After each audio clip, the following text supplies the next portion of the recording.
you will hear the beginning of a lecture about business cultures.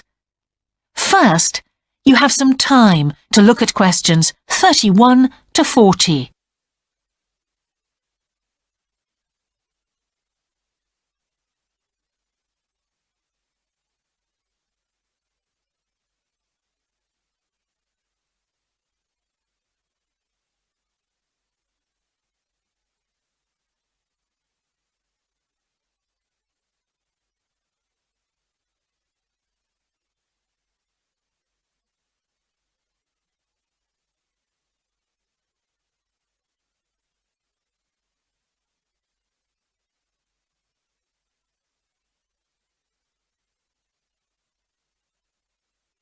Now listen carefully and answer questions 31 to 40. Good morning, everyone. Now, whether you're going to university to study business or some other subject, many of you will eventually end up working for a company of some kind. Now, when you first start working somewhere, you will realize that the organization you've joined has certain characteristics. And we often refer to these social characteristics as the culture of the organization. This includes its unwritten ideas, beliefs, values, and things like that. One well-known writer has classified company cultures by identifying 4 major types. The first type is called the power culture, and it's usually found in small organizations. It's the type of culture that needs a central source of power to be effective. And because control is in the hands of just 1 or 2 people, there aren't many rules or procedures. Another characteristic is that communication usually takes the form of conversations rather than, say, formal meetings or written memos.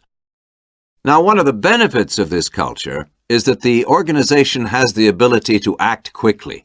So it responds well to threat or danger on the one hand, and opportunity on the other. But on the negative side, this type of organization doesn't always act effectively, because it depends too much on 1 or 2 people at the top. And when these people make poor decisions, there's no one else who can influence them. And the kind of person who does well in this type of business culture is one who is happy to take risks, and for whom job security is a low priority. The next type is known as role culture. That's R-O-L-E, not R-O-L-L, by the way. And this type is usually found in large companies, which have lots of different levels in them.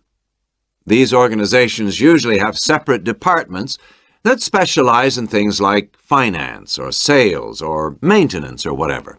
Each one is coordinated at the top by a small group of senior managers, and typically everyone's job is controlled by sets of rules and procedures. For example, there are specific job descriptions, rules for discipline, and so on. What are the benefits of this kind of culture? Well, firstly, because it's found in large organizations, its fixed costs, or overheads as they're known, are low in relation to its output or what it produces. In other words, it can achieve economies of scale.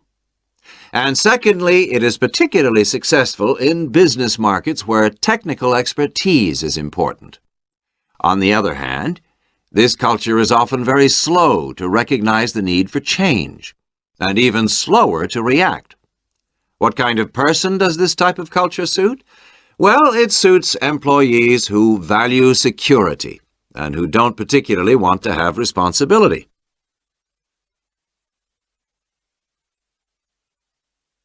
Moving on now to task cultures. This type is found in organizations that are project-oriented. You usually find it where the market for the company's product is extremely competitive, or where the products themselves have a short lifespan. Usually, top management delegates the projects, the people, and other resources, and once these have been allocated, little day-to-day control is exercised from the top, because this would seem like breaking the rules.